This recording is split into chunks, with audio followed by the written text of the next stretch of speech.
এখন আল্লাহর হাবিব যখন পাহাড়ের উপরে উঠলেন, উইটা অনেকক্ষণ সেখানে সময় দিলেন ফজরের পরে। ফজরের পর থেকে মনে করেন 9টা 10টা বেজে গেছে, কিন্তু সূর্য ওঠে না। কিন্তু সূর্য ওঠে না কেন? তো আল্লাহর হাবিব সাল্লাল্লাহু আলাইহি সাল্লাম অনেক দেরি করার পরে দেখলেন যে সূর্য যখন উঠে না, তখন সাহাবায়ে কেরাম বলল, হুজুর এ সূর্য গ্রহণ লাগছে। সূর্যকে একটা আল্লাহর একটা সৃষ্টি, গিলে ফেলে এটাকে সূর্য গ্রহণ বলা হয়। সূর্য গ্রহণ লাগছে।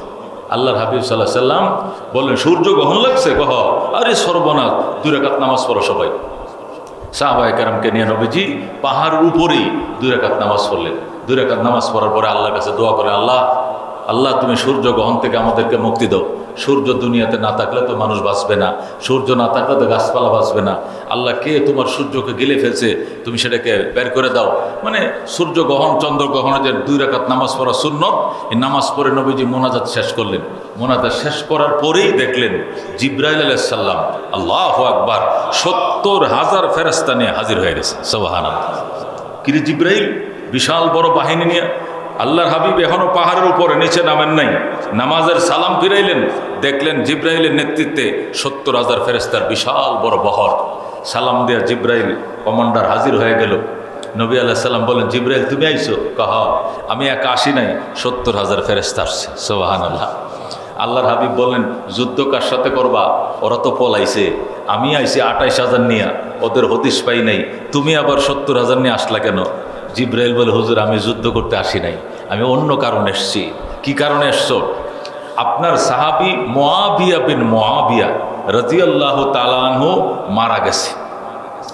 এই সাহাবীর মাগফিরাত কামনা করার জন্য আপনার সামনে বৈশা সাক্ষী করে, এই জন্য আল্লাহ আমাকে ফেরেশতা দিয়ে 70,000 ফেরেশতার বহর দিয়ে পাঠাইছে। জোরে কোন সুবহানাল্লাহ। আল্লাহ হাবিব অবাক হয়ে গেলেন, আমার মুআবিয়া বিন মুআবিয়ার ইন্তেকালের উপরে ইস্তেগফার করার জন্য, গুনাহ মাগফিরাত কামনা করার জন্য 70,000 ফেরেশতা নিয়ে আসছো? কহ আমার সামনে কেন? আপনাকে সাক্ষী রেখে ওনার মাগফিরাত কামনা করার জন্য আল্লাহ আমাকে পাঠাইছেন। জোরে কোন সুবহানাল্লাহ। আমি যুদ্ধের জন্য আসি নাই। আল্লাহর হাবিব জিজ্ঞেস করলেন, জিবরাইল আমার মুআবিয়া জীবনে এমন কি আমল করেছে তার মাগফিরাতের জন্য আল্লাহ তাআলা 70,000 ফেরেশতা পাঠাইছে?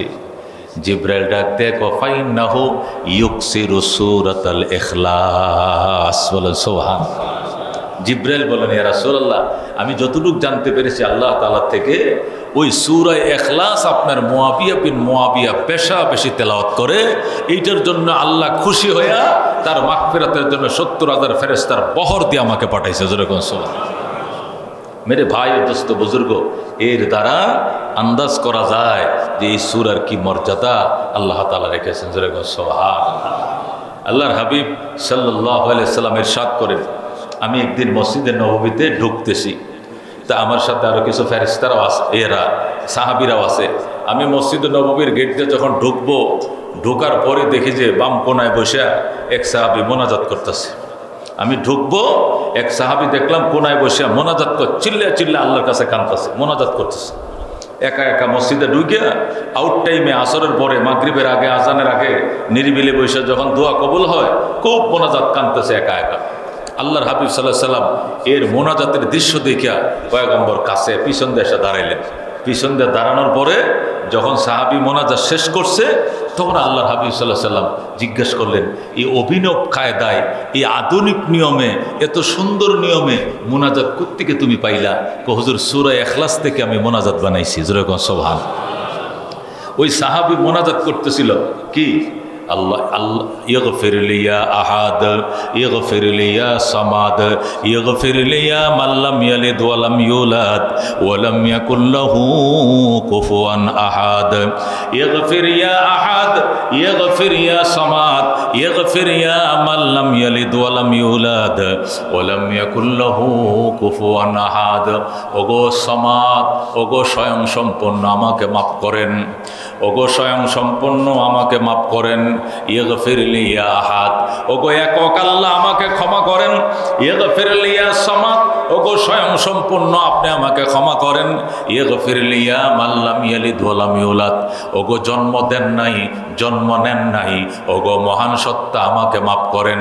ইগফির ও মাল্লাম ইয়াকুল লাহু কুফুয়ান আহাদ, ওগো রব যার কোনো সমকক্ষ নাই, যার কোনো তুলনা নাই, আমি আপনাকেই বলছি আপনি আমাকে ক্ষমা করে দেন। যেরকম সুবহানাল্লাহ। অর্থাৎ সূরা ইখলাসের শব্দগুলো দিয়া সে এমন সুন্দর করে মোনাজাত বানাইছে, আল্লাহর হাবিব তার মোনাজাত শুনে আবেগিত হয়ে গেলেন আর বললেন, এই সুন্দর মোনাজাত কেমনে বানাইলা? সূরা ইখলাস দিয়ে বানাইছি। নবী বলেন, গফারাল্লাহু লাকা, গফারাল্লাহু লাকা, গফারাল্লাহু লাকা, 3 বার সালাসা মাররাত। আল্লাহ তোর মোনাজাত কবুল করেছে, আল্লাহ তোর জীবনের গুনাহ মাফ করে দিয়েছে, আল্লাহ তোর মনের আশা পূরণ করেছে। যেরকম সুবহানাল্লাহ। নবী 3 বার বলছেন, গফারাল্লাহু লাকা, গফারাল্লাহু লাকা, গফারাল্লাহু লাকা। সাহাবীরে, সূরা ইখলাস দিয়ে মোনাজাত বানাইছো, এই মোনাজাতের খাতিরে আল্লাহ তোমাকে মাফ করে দিয়েছে, মাফ করে দিয়েছে, ক্ষমা করে দিয়েছে। যেরকম সুবহানাল্লাহ। মেরে ভাই ও দোস্ত বুজুর্গ, তাহলে কি বুঝলাম? এই সূরার মান, এই সূরার মর্যাদা অত্যন্ত দামি, অত্যন্ত দামি। আরেকটা হাদিস আল্লামা ফখরুদ্দিন রাজি রহমতুল্লাহ আলাইহি তাফসীরে কবীরের মধ্যে আনছেন এই মর্যাদা, এই সূরার মর্যাদা সম্পর্কে। তাফসীরে কবীরে লেখে, এক সাহাবী, গ্রাম্য সাহাবী। কোন সাহাবী? বদ্দু, আরবরা কয় বদ্দু সাহাবী, গ্রামে থাকে। এক বদ্দু সাহাবী, গ্রাম্য সাহাবী, আল্লাহর হাবিব সাল্লাল্লাহু আলাইহি সাল্লামের দরবারে আসছে। সেই গ্রাম থেকে গরমের দিন আসছে, একবার ফাঁফায়া গেছে, ঘামায়া ঘুমায়া সমস্ত শরীর ভিজে গেছে, গোসল হয়ে গেছে। এমন অবস্থাতে নবীকে এসে মসজিদে নববীতে পাইছে। পাওয়ার পরে আল্লাহর হাবিবকে সালাম দিয়ে পরিচয় দিতেছে, ইয়া রাসূলুল্লাহ, আমি সেই সাহারা থেকে, মরুভূমি থেকে পার হইয়া ওই অনেক দূর থেকে আপনার সাথে সাক্ষাতের জন্য এসেছি। রসুল বলেন, কেন বাবা, কি সমস্যা? ইয়া রাসূলুল্লাহ, ইয়া হাবিবাল্লাহ, সকাল থেকে সন্ধ্যা পর্যন্ত পরিশ্রম করি, সকাল থেকে সন্ধ্যা পর্যন্ত ঘাম জড়াই, এত পরিশ্রম করি, তারপরেও আমি আয় রোজগারের মধ্যে কোনো বরকত পাই না, আয়ের সাথে ব্যয়ের কোনো সঙ্গতি পাই না, মিল পাই না। টাইমের উপর ওভারটাইম করি, অত ইনকাম করি, কিন্তু মাসের শেষে আমার ঋণ থেকে যায়, কর্জ থেকে যায়, দোকান বাকি থেকে যায়, আমার শুধু ঝামেলা লাইগে থাকে, আমার জীবনে বরকত হয় না। তার কারণ কি? ইয়া রাসূলুল্লাহ, হাবিবাল্লাহ, রহমতুল্লিল আলামিনের কাছে আমি পরামর্শের জন্য এসেছি। আমাকে এমন একটা আমল বাতিয়ে দেন যে আমল করলে আমার জীবনের ঋণ পরিশোধ হয়ে যাবে, আল্লাহ আমাকে সংকীর্ণ জীবন থেকে মুক্তি দিবে, আল্লাহ তাআলা আমার জীবনে সচ্ছলতা এনে দিবে। সুবহানাল্লাহ। আল্লাহ রাব্বুল আলামিন আমাকে ধনী বানায় দিবেন, আল্লাহ আমার জীবনে বরকত দিবেন, আয় ইনকামে বরকত দিবেন, আল্লাহ আমাকে সচ্ছলতা দিবেন, সংকীর্ণতা থেকে আল্লাহ রাব্বুল আলামিন আমাকে হেফাজত করবেন। আমাকে আমল বাতায় দেন। পয়গম্বরের সাথে এমনভাবে লোকটা এসে উপস্থাপন করছে, নবীজি নিজের হাতে রুমাল দিয়া তার কপালের ঘামগুলো মুছা দিছে, বুকের সাথে টাইনে আনছে। হায়রে, আমার দরিদ্র সাহাবীরা সেই মরুভূমির থেকে আসছে আমার সাক্ষাতের জন্য। পয়গম্বর বুকের সাথে মিশাইয়া কপালের ঘামগুলো মুইচা, দেখো বাজান, একটা ছোট্ট আমলের কথা বলবো, কোরবানি হুজুর করুম, কোরবানি করুম, মনে থাকবে নি? থাকবে। তাহলে একটা কাজ করবা, সারাদিন পরিশ্রম করার পর, বাগানে পানি দেওয়ার পর, ছাগল ভেড়া দুম্বা চড়ানোর পর, সন্ধ্যাবেলায় যখন বাড়িতে ঢুকবাম, সন্ধ্যাবেলায় যখন ঘরে ঢুকবাম, সরাসরি এসে দরজা ধাক্কা দিয়া ঘরে ঢুকবা না। হুজুর কেমনে ঢুকবো? প্রথম আইসা দরজায় দাঁড়াইবা। কোথায় দাঁড়াইবা? দরজার মধ্যে দাঁড়াইবা, দাঁড়ায় সূরা ইখলাস একবার পড়বা। যেরকম সুবহানাল্লাহ। আল্লাহর হাবিব বলেন, প্রথম আসবা, আইসা দরজার মধ্যে দাঁড়াইবা, দাঁড়ায় বলবা, বিসমিল্লাহির রহমানির রহিম, কুল হুয়াল্লাহু আহাদ, আল্লাহুস সামাদ, লাম ইয়ালিদ ওয়া লাম ইউলাদ ওয়া লাম ইয়াকুল লাহু কুফুয়ান আহাদ, মাররাতান ওয়াহিদা, একবার। কয়বার? দরজার মধ্যে দাঁড়াইয়া একবার সূরা ইখলাস পড়বা, এরপরে কলিং বেলটা টিপ দিবা। যখন দরজা খোলাবে, খোলার পরেও ঢুকবা না, প্রথম প্রথম তুমি দাঁড়াইবা, দাঁড়ায় সূরা ইখলাস একবার পড়বা। 2 নম্বরে তুমি সালাম দিবা, সালাম দেওয়ার পরে গেট খুলবে, গেট খোলার পরেও ঢুকবা না, না ঢুকে তুমি সালাম দিবা আসসালামু আলাইকুম ওয়া রাহমাতুল্লাহ। যেরকম সুবহানাল্লাহ। সাহাবী বলেন, ইয়া রাসূলুল্লাহ, ঘরে যদি কেউ না থাকে, ওয়াইফ যদি বাপের বাড়িতে বেড়াইতে যায়, তখন কেমনে সালাম দিব? নবী কো তখন বলবা আসসালামু আলাইনা ওয়া আলা ইবাদিল্লাহিস সালিহিন। সুবহানাল্লাহ। আসসালামু আলাইনা ওয়া আলা ইবাদিল্লাহিস সালিহিন। ঘরে যদি কেউ থাকে তাহলে বলবা আসসালামু আলাইকুম ওয়া রাহমাতুল্লাহ। ঘরে যদি কেউ না থাকে তাহলে বলবা আসসালামু আলাইনা ওয়া আলা ইবাদিল্লাহিস সালিহিন। এরপরে তুমি ঘরে ঢুকবা, এই আমলটা কিছুদিন পরও আয়ের পরে আমার সাথে সাক্ষাৎ করবা, দেখবা আল্লাহ তোমাকে সচ্ছল বানায় দিবেন।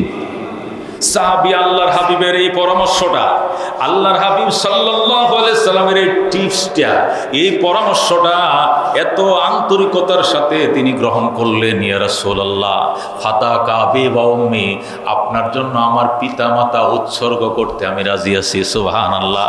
আপনি আমাকে পরামর্শ দিয়েছেন, অক্ষরে অক্ষরে আমি পরামর্শ আমি আমল করব।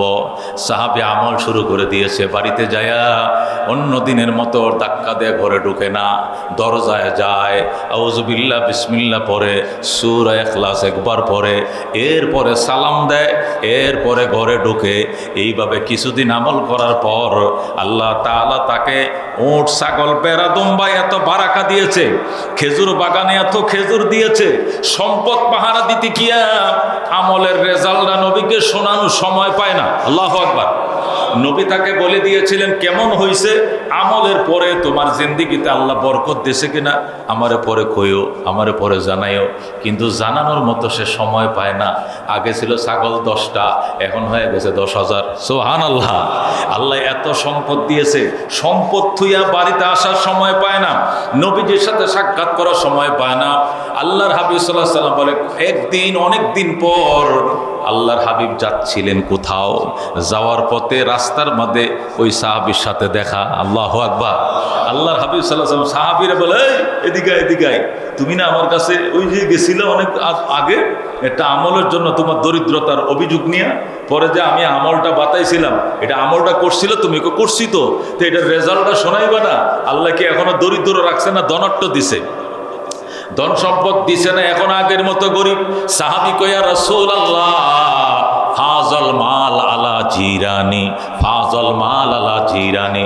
রাসূল গো, আল্লাহ আপনার শেখানো আমল করার কারণে আল্লাহ আমাকে এত সম্পদ দিয়েছে, সম্পদ উস্কে পড়তেছে, সম্পদ উস্কে পড়তেছে, আমি একা কি খাবো, প্রতিবেশীরা সব খায়াও ফুরাইতে পারে না। আল্লাহু আকবার। ফাদল মাল ওয়ালা জিরানি, জিরান মানে প্রতিবেশী, সম্পদ উস্কে পড়তেছে আমার প্রতিবেশীদের উপর। উস্কে পড়া বুঝেন? একটা কলসি যদি টিউবওয়েলের মধ্যে ভরেন, কলসিটা ভরে গেলে পরে পানিটা কি করে, এটার কি কয়, উচ্চে পড়ে নাকি? উপচে পড়ে মানে পরে উস্কে আর আটে না, কলসির ভিতরে পানি ধরে না, তো এমন কি করে উপর দিয়ে উস্কে পড়ে কিনা।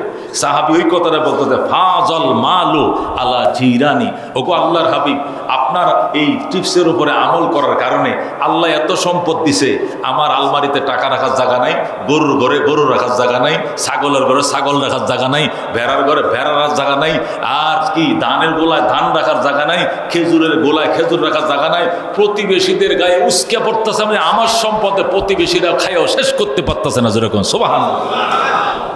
আল্লাহর হাবিব বলেন, বিবরকতে হাজিল আমল, বিবরকতে হাজাল আমল, বিবরকতে হাজাল আমল।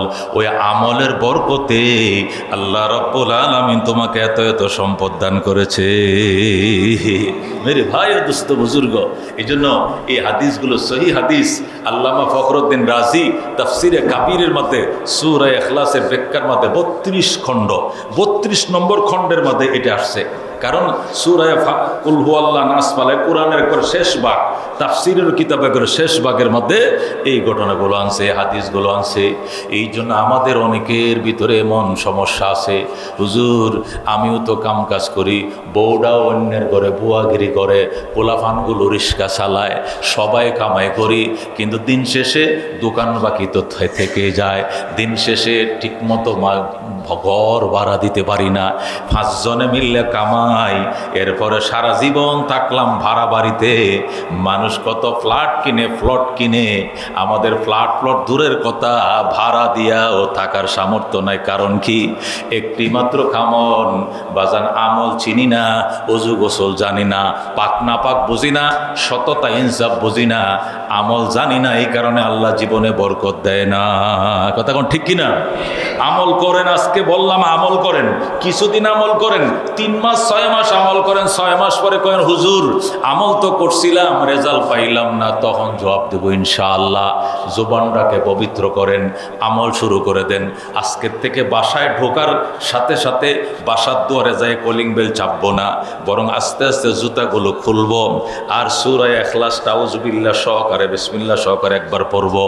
এরপরে গেটটা যখন খুলবে পা না বাড়ায় আগে সালামটা দেব, সালামটা দিয়া এরপরে ঢুকবো। কিছুদিন আমল পড়েন, দুনিয়া মিথ্যা, আল্লাহর কোরআন নবীর হাদিস কোনোদিন মিথ্যা হবে না। কথা ঠিক কিনা? সাহাবীকে যেরকম রসুল বলছেন ফাদাল মালু আলা জিরানি, ওগো নবীজি আমার সম্পদ আমার প্রতিবেশীদের গায়ে উপসে পড়তেছে, তার মানে আমি তো একা খায়া শেষ করতে পারি না, আমি একা পুরাইতে পারি না, প্রতিবেশীদেরকেও দিচ্ছি, অঢেল সম্পদ আল্লাহ দিয়েছে। রসুল বলেন এই আমলের বরকতে, এই আমলের বরকতে, যেরকম সুবহানাল্লাহ। কুল হুয়াল্লাহু আহাদ আল্লাহুস সামাদ লাম ইয়ালিদ ওয়া লাম ইউলাদ ওয়া লাম ইয়াকুল লাহু কুফুয়ান আহাদ। আল্লামা ফখরুদ্দিন রাজি রহমাতুল্লাহ আলাইহি এই 9টা হাদিস আনছেন। কয়টা হাদিস? এই 9টা হাদিস আইনে এরপরে 10 নম্বর একটা আমল বলছেন। এইগুলো তো নবীজির হাদিস শুনাইলাম, এখন একটা আমি শোনাই, এটা হাদিস না, এটা আমার নিজের আমল। আল্লামা ফখরুদ্দিন রাজি যে ব্যক্তি আল্লাহর কোরআনের 32 খণ্ড ব্যাখ্যা লেখে, কত বড় আলেম, জাতীয় মাপের আলেম। স্পেনের গ্রানাডায় তার বাড়ি, স্পেনের গ্রানাডা। স্পেনে বড় বড় 2টা শহর আছে, একটা গ্রানাডা আর একটা হলো কর্ডোবা। একটা গ্রানাডা আর একটা কি কর্ডোবা। বাংলাদেশের যেরকম একটা ঢাকা আর একটা চিটাগাং, চট্টগ্রাম, ঢাকা যেরকম প্রধান প্রধান 2টা শহর, স্পেনেরও এরকম বড় বড় 2টা শহর, একটা গ্রানাডা আর একটা হলো কর্ডোবা। এই আল্লাহর বন্দার বাড়ি হলো গ্রানাডা। এ মুসলমান 32 খণ্ড তাফসীর লেখে, কত বড় আলেম হইলে, কত বড় বুজুর্গ হইলে। তিনি বলতেছেন 9টা হাদিস শোনাইলাম এই সূরার ফজিলত সম্পর্কে। এখন একটা ঘটনা আমার থেকে শোনাই, কি আমার অভিজ্ঞতার থেকে আমি তোমাদেরকে শোনাই। সূরা ইখলাস বেশি বেশি পড়ো, পড়তে পড়তে পড়তে পড়তে পড়তে এটাকে তসবিহ বানায় ফেলাও, চলতে ফিরতে বসতে যখনই সময় পাইবা পড়বা। শ্রেষ্ঠ জিকির আল্লাহর কোরআন তেলাওয়াত, এর চেয়ে কোনো জিকির নেই। এমন দিন যদি কোনো দিন হয় যে পড়তে পড়তে তুমি ঠুটস্থ করে ফেলছো, এমন কোনো দিন যদি হয় সূরা ইখলাস পড়তেছো আর তোমার পাশে যে ঘুমাই রয়েছে সে শুনতেছে তোমার তেলাওয়াত, তাহলে কানা মুস্তাজাবান লিদ-দাওয়া। আমি ফখরুদ্দিন রাজি বললাম ওই দিন থেকে তুমি মুস্তাজাবুদ দাওয়াত হয়ে যাইবা। জোরে কোন সুবহানাল্লাহ। মুস্তাজাবুদ দাওয়াত মানে জীবনে যে দোয়া করবা হাতটা বাড়াইতে দেরি হবে, আল্লাহ দিতে দেরি করবে না। জোরে কোন সুবহানাল্লাহ। পৃথিবীতে মুস্তাজাবুদ দাওয়াত বহু মানুষ আছে, ছিল, এখনো আছে, ভবিষ্যতে থাকবে। হয়তো তাদেরকে আমরা চিনি না। ওরা যা চাইতেছে সাথে সাথে লয়ে লইতেছে, যা চাইতেছে সাথে সাথে আল্লাহ দিয়ে দিতেছে, এদেরকে বলে মুস্তাজাবুদ দাওয়াত। আল্লামা ফখরুদ্দিন রাজি বলেন সূরা ইখলাস যদি একটা মানুষ এত বেশি পড়ে যে পড়তে পড়তে ঠুটস্থ করে ফেলছে, তার ব্লাডের সাথে মিশে গেছে, এটা সে ঘুমের মতো পড়া শুরু করছে। আর সে যে ঘুমে পড়তেছে, পাশে আরেকজনে শূন্য ফেলাইছে ঘুমের থেকে, যে কুদ্দুসে কি পড়তেছে, কুল হুয়াল্লাহু আহাদ আল্লাহুস সামাদ লাম ইয়ালিদ ওয়া লাম ইউলাদ ওয়া লাম ইয়াকুল লাহু কুফুয়ান আহাদ। আল্লামা ফখরুদ্দিন রাজি কহে ওই দিন থেকেই সে মুস্তাজাবুদ দাওয়াত হয়ে যাবে। আল্লাহ এই বড় নিয়ামতটা তাকে দিবে। মানুষ যে জিনিসকে চর্চা করে বেশি, এই জিনিস ঘুমে বলাটা ব্যাপার না। যে সারাদিন সোনা বন্ধুর গান গায়, এটা হঠাৎ দেখবেন ঘুমের মধ্যে টান মারছে। এই ঘুমের মধ্যে মাঝে মধ্যে দেন না রাখালটাকে সোনা বন্ধুর টান মারছে, কারণ কি? এ তো সারাদিন ওই মাঠের মধ্যে এইটাই গয়, ছাগল চড়ায়, গান টান মারে। এই যে গান বেশি গায়, এই ঘুমের মধ্যে গানের টান মারে কিনা? কারণ সেটা করে অভ্যস্ত বেশি। এই জন্য কেন? গানটা তার ব্লাডের সাথে মিশে গেছে। ফখরুদ্দিন রাজি বলেন, এই সূরাটা যদি আল্লাহর বান্দা এত ঠোঁটস্থ পড়ে, এত বেশাবেশি পড়ে, যে কোনোদিন যদি এমন হয় যে ঘুমের মধ্যে সে অনিচ্ছায় মুখ দিয়ে এমনি সে পড়তেছে, ঘুমের মধ্যে অনেক বকাঝকা করে না, কেউ কান্দে, কেউ আসে, কেউ নিয়ে যাইতেছে, ধরে লাইতেছে, অনেক কথাই শোনা যায়, ঘুমন্ত মানুষ বলে। কোনোদিন যদি এই কোনো ঘুমন্ত মানুষ এই সূরাটা পড়ে আর পাশের কোনো মানুষ শুই না সাক্ষী হয়, ওই দিন থেকে সে মুস্তাজাবুদ দাওয়াত হয়ে যাবে। যেরকম আল্লাহ কি, আল্লাহ কেমন, আল্লাহ কেমন সত্তা, আল্লাহর শক্তি কেমন, সামর্থ্য কেমন, কত শক্তির মালিক, কত বড় তিনি, কত মহান তিনি, তার রাজত্বের সয় সম্পদ কেমন, সব কিছু সংক্ষিপ্ত আকারে সব কথাই তিনি সূরার মধ্যে, সূরা ইখলাসের মধ্যে বলে দিয়েছেন। এই জন্য সূরার নাম সূরায়ে ইখলাস। ইখলাস শব্দের অর্থ হইল নির্ভেজাল। ইখলাস শব্দের অর্থ কি? নির্ভেজাল। আল্লাহ তাআলার প্রতি বন্দার ঈমান এবং আস্থা যেন নির্ভেজাল হয়, এই বয়ানে এখানে দেওয়া হয়েছে। এই জন্য এটাকে নির্ভেজাল সূরা বলা হয়। যেরকম সুবহানাল্লাহ। আল্লাহ নির্ভেজালকে পছন্দ করেন। আল্লাহ বলেন, আখলিস দীনাকা ইয়াকফিকাল আমালুল কলিল। তোমার ঈমানকে খাঁটি করো, নির্ভেজাল করো, অল্প আমলে নাজাতের জন্য যথেষ্ট হইবে। সুবহানাল্লাহ। ওখানেও বলা হয়েছে আখলিস, ওই এটার নাম সূরা ইখলাস। আর হাদিসের মধ্যে বলা হয়েছে আখলিস, তোমার দ্বীনকে, তোমার ঈমানকে নির্ভেজাল করো, ভেজাল মুক্ত করো, বেদাত মুক্ত করো, কুফর মুক্ত করো, শিরিক মুক্ত করো, কবর পূজা মুক্ত করো, মাজার পূজা মুক্ত করো, করে খাঁটি করো, অল্প আমল করবা, এটাই তোমার নাজাতের যথেষ্ট। সুবহানাল্লাহ। এই সূরার মধ্যে 4টা আয়াত আছে। এই সূরার ফজিলত সম্পর্কে হাদিস শরীফের মধ্যে 9টা হাদিস পাওয়া যায়। 1 নম্বর হাদিস, আল্লাহর হাবিব সাল্লাল্লাহু আলাইহি ওয়াসাল্লাম ইরশাদ করেন, মান ক্বারা সূরাতাল ইখলাস, যে ব্যক্তি সূরা ইখলাস একবার পাঠ করবে, আল্লাহ তাআলা তাকে কোরআনে কারিমের 1/3 তেলাওয়াত করার সওয়াব দেবে। মানে 10 পারা। কোরআন শরীফে কয় পারা আছে? 30 পারা আছে। 1/3 মানে 10 পারা। 10 পারা কোরআন শরীফ তেলাওয়াতের সওয়াব আল্লাহ তাআলা এই সূরা একবার পড়লে দিবেন। সুতরাং কেউ যদি এই সূরা 3 বার পড়ে, কমপ্লিট এক খতম কোরআন পড়ার সওয়াব আল্লাহ তাকে দিবেন। যেরকম সুবহানাল্লাহ। কত বড় মর্যাদা, কত বড় ফজিলত। 2 নম্বর হাদিস এই সূরা সম্পর্কে, আল্লাহর হাবিব সাল্লাল্লাহু আলাইহি ওয়াসাল্লাম সাহাবায়ে কেরামকে নিয়ে এক জায়গায় বসা ছিলেন। তো জিবরাইল আলাইহিস সালামও নবীর পাশেই বসা। জিবরাইল আলাইহিস সালাম মাঝে মাঝে নবীজির কাছে আসতেন। সাহাবী দাহিয়ায়ে কালবি এক সাহাবী ছিল, ওনার আকৃতি ধরে জিবরাইল নবীজির পাশে বসতেন। তার একদিন জিবরাইল আলাইহিস সালাম নবীজির পাশে বসা গল্প করছিলেন। তা হঠাৎ করে দেখলেন যে আবু যর গেফারি রাদিয়াল্লাহু তাআলা আনহু আসতেছেন। যখন আবু যর গেফারি নবীজির দিকে আসতেছেন, তো জিবরাইল আলাইহিস সালাম নবীকে বলেন, হুজুর কাদ যা আবু যর, আপনার আবু যর গেফারি আসতেছে। তো নবী আলাইহিস সালাম জিবরাইলকে বললেন, জিবরাইল আমার আবু যর যে আসতেছে, এটা তো আমি দেখতেছি, এটা তোমার দেখায় দেওয়া লাগবে না। তোমার কি দেখায় দেওয়া লাগবে? আমি তোমার থেকে জানতে চাই, এই যে আবু যর, একে তুমি চিনো কেমনে? তুমি তো মানুষ না, তুমি তো ফেরেশতা। কোনো কারণে আমার কাছে আসছো, বসছো, মানুষের আকৃতি ধারণ করে, কিন্তু এই সাহাবী যে নাম যে আবু যর, সে আসতেছে, এটা তো দেখা যায় আসতেছে, কিন্তু তার নাম আবু যর তুমি জানো কেমনে? এটা চেনো কেমনে? জিবরাইল বলেন, ইয়া রাসূলুল্লাহ, জমিনের মানুষ আবু যরকে যা চিনে তার চেয়ে বেশি চিনি আমরা আসমানের ফেরেশতারা। যেরকম সুবহানাল্লাহ। জমিনের মানুষ আবু যরকে এত চিনে না, আমরা আসমানের ফেরেশতারা আবু যর গেফারিকে যত চিনি। সুবহানাল্লাহ।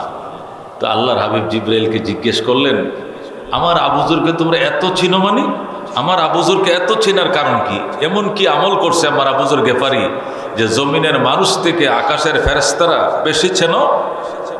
জিবরাইল বলেন, ইয়া রাসূলুল্লাহ, ইয়া হাবিবাল্লাহ, আপনার আবু যর গেফারি যখনই অবসর হয়, নামাজ থেকে অবসর হয়, কর্ম থেকে অবসর হয়, কাজ কাম থেকে অবসর থাকে, অহেতুক বসে থাকে না, গাফেল বসে থাকে না, যখনই সময় পায় তখনই সূরা ইখলাস বেশা বেশি তেলাওয়াত করে। আপনার আবু যর সময় পাইলেই বাস বৈশা থাকে না। আবু যর গেফারি বৈশা রইছে, কাজ নাই, শুধু পড়তেছে কুল হুয়াল্লাহু আহাদ আল্লাহুস সামাদ লাম ইয়ালিদ ওয়া লাম ইউলাদ ওয়া লাম ইয়াকুল লাহু কুফুয়ান আহাদ। যখনই সময় পায় তখনই সূরা ইখলাস পড়ে। ফাইন্নাহু ইউকসিরু সূরাতাল ইখলাস, ফাইন্নাহু ইউকসিরু সূরাতাল ইখলাস। নবী গো, আপনার আবু যর গেফারি সূরা ইখলাস বেশা বেশি পাঠ করে, আর এই পাঠের কারণে তার আমল সব সময় আকাশের দিকে উঠতে থাকে। যখন তার আমল 24 ঘন্টা আকাশের দিকে উঠতে থাকে, আসমানের ফেরেশতারা জমিনের দিকে উকি মারে আর বলে, ওই লোকটা কে রে, চিনে রাখ, এই লোকটা কে, চিনেল। তার আমল তো 24 ঘন্টা আসমানের গেট দিয়ে উপরে ঢুকে। সুবহানাল্লাহ। আপনার আবু যরের জন্য আমল নামার গেট সবসময় খোলা থাকে, সবসময় তার আমল উপরের দিকে উঠে। আর সবচেয়ে বড় আমল হলো সে সূরা ইখলাস বেশা বেশি পড়ে। সুবহানাল্লাহ। এর দ্বারা এই হাদিস এনে তাফসিরে কবিরের মধ্যে আল্লামা ফখরুদ্দিন রাজি রহমতুল্লাহ আলাইহি কোরআন শরীফের তাফসির লেখছেন 32 খণ্ড। কোরআন শরীফ তো এক খণ্ড, যে এক খণ্ড একটা ছোট্ট কোরআন, এটার ব্যাখ্যা লেখছে কত খণ্ড? 32 খণ্ড তাফসির ব্যাখ্যা লেখছেন, যিনি ওনার নাম হইল ফখরুদ্দিন রাজি রহমতুল্লাহ আলাইহি। উনি এই ইখলাসের ব্যাখ্যার মধ্যে এই হাদিসগুলো আনছেন। এর দ্বারা দুনিয়ার মানুষ আন্দাজ করো যে এই সূরাটা বেশি পড়ার কারণে জমিনের মানুষের চেয়েও আবু যর গেফারিকে আসমানের ফেরেশতারা বেশি চিনে। আল্লাহর হাবিব সাল্লাল্লাহু আলাইহি সাল্লাম ইরশাদ করেন, যে ব্যক্তি সূরা ইখলাস মাররাতান ওয়াহিদান একবার পড়বে, যে ব্যক্তি সূরা ইখলাস একবার পড়বে, আল্লাহ তাআলা তাকে কত সওয়াব দিবেন? নবী বলেন, পৃথিবীতে যত মানুষ এসেছিলেন, চলে গেছেন, যত মানুষ বর্তমানে আছেন, ভবিষ্যতে যত মানুষ আসিবে, সমস্ত মানুষকে 10 দিয়ে গুণ করলে যত সংখ্যা হবে, এত সংখ্যা নেকি আমার এই উম্মতের নামে আমার আল্লাহ লিখে দিবেন। জোরে কোন এই সূরা ইখলাস একবার পড়ার কারণে। জোরে কোন সুবহানাল্লাহ।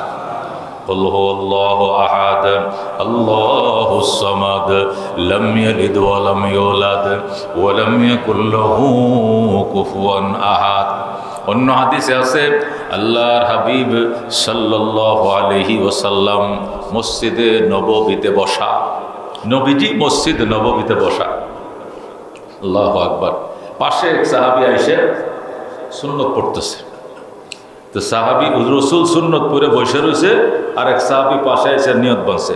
নিয়ত বেঁধে মনে করেন 2 রাকাত 4 রাকাত নামাজ, নিয়ত বেঁধে শুধু সূরা ফাতিহা পড়ে আর কুল হুয়াল্লাহ পড়ে, ফইরে রুকু সেজদা করে পরের রাকাতে আবার সূরা ফাতিহা আবার সূরা ইখলাস, এইভাবে পড়ে সালাম ফিরাইছে। তো ফুসফাস করে যখন সে সূরা ইখলাসটা পড়ছে, আল্লাহর হাবিব শুনছে। শোনার পরে নবী জিজ্ঞেস করলেন, তুমি কি আর কোনো সূরা জানো না?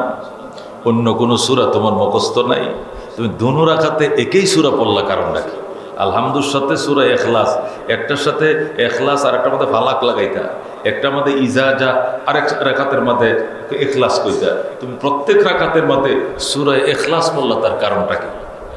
তো সাহাবী বলে, ফাইন্নি উহিব্বুহা ইয়া রাসূলুল্লাহ, আমি এই সূরাটাকে অত্যন্ত ভালোবাসি, এই সূরাটা আমার বেশি পড়তে মন চায়। এই জন্য ফরজ নামাজের মধ্যে বিভিন্ন কেরাত পড়লেও নফল নামাজের মধ্যে প্রত্যেক রাকাতের মধ্যে আমি এই সূরাটাই পড়ি। জোরে কোন সুবহানাল্লাহ। আল্লাহর হাবিব সাল্লাল্লাহু আলাইহি সাল্লাম বলেন, তুমি তাকে উহিব্বুহা মানে আমি তাকে ভালোবাসি। তুমি সূরাকে ভালোবাসো এই জন্যই পড়ো? কহ। রসুল বলেন ইন্না হুব্বাকা ইয়াহা তুদখিলুকাল জান্নাহ, এই সূরার ভালোবাসায় তোকে আল্লাহ জান্নাতে ঢুকিয়ে দিবে। যেরকম সুবহানাল্লাহ। আল্লাহর হাবিব বলেন এই সূরার প্রেম, এই সূরার ভালোবাসায় তোকে আল্লাহ জান্নাতে ঢোকাবে, জান্নাতে ঢুকিয়ে দিবেন। সুবহানাল্লাহ। কি বুঝলাম এই সূরার মান, এই সূরার মর্যাদা। সুবহানাল্লাহ। আল্লাহর হাবিব সাল্লাল্লাহু আলাইহি ওয়াসাল্লাম ইরশাদ করেন, আমি তবুকের যুদ্ধে গেলাম। তবুকের যুদ্ধে রওনা হইলাম মদিনার থেকে 20 দিনের পথ। সেই তবুক প্রান্তে পৌঁছাইলাম। তো ইটালিয়ান সেনারা 5,000 সৈন্য তবুক পর্যন্ত পৌঁছেছে, 35,000 সৈন্য পিছন দিয়ে আসতেছে। এই সংবাদ যখন আমি আলীর মাধ্যমে শুনলাম, তখন আমি 28,000 সৈন্য নিয়ে তবুক প্রান্তে রওনা করলাম। সাহাবায়ে কেরাম ছিল 28,000 আর কাফেররা ছিল 40,000। কাফেররা কয় হাজার ছিল? 40,000।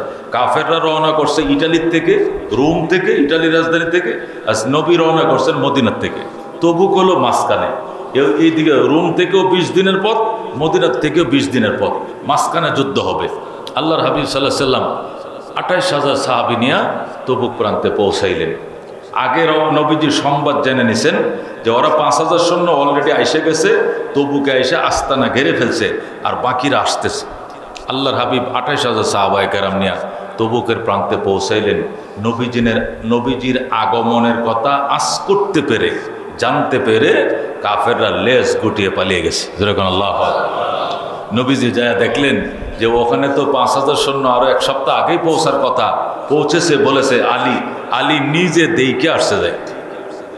আল্লাহর হাবিব সাল্লাল্লাহু আলাইহি সাল্লাম সেনা নাইয়া যখন তবুক প্রান্তে পৌঁছাইলেন, যায় দেখলেন একজনও নেই, সব পলাইছে। তো আল্লাহর হাবিব সাল্লাল্লাহু আলাইহি সাল্লাম চিন্তা করলেন এমনও তো হতে পারে যে কোনো গুহায় গাহায় লুকিয়ে থাকতে পারে। বড় বড় পাহাড়ের আশপাশে ছোট ছোট গুহা আছে, গুহায় লুকিয়ে থাকতে পারে। এই জন্য সাহাবায়ে কেরামকে নিয়ে নবীজি পাহাড়ের উপর উঠলেন। পাহাড়ের উপরে উঠে চারদিকে তাকাইতেছেন যে কোথাও ওরা লুকিয়ে আছে কিনা। এত উঁচু উঁচু পাহাড় যে চারদিকে তাকাইলে অনেক দূর দূরান্ততে এলাকা দেখা যায়। এই জন্য সাহাবায়ে কেরামকে নিয়ে পাহাড়ের উপর উঠলেন, উঠে চারদিকে তাকাইলেন, তাকায় দেখলেন যে না, কাফেররা কেউ নাই। নবীজির আগমনের কথা জেনে ওরা আগেই পালিয়ে গেছে। সুবহানাল্লাহ।